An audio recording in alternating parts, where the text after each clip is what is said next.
Hi everyone, welcome back to another tutorial from Wake&Tech.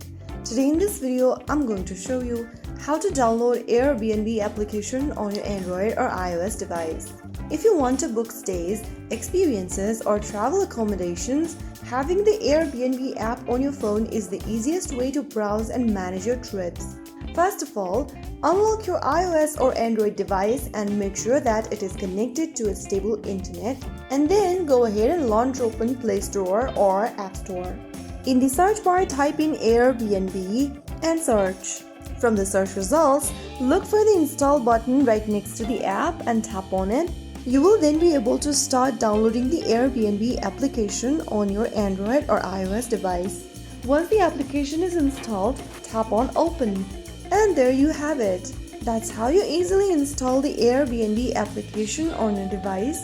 Now you can go ahead and sign in with your Airbnb account or create a new one if you are a new user.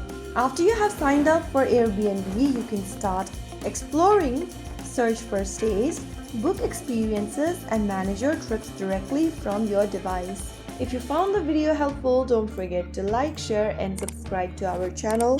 I will be back again in the next episode. Thank you for watching.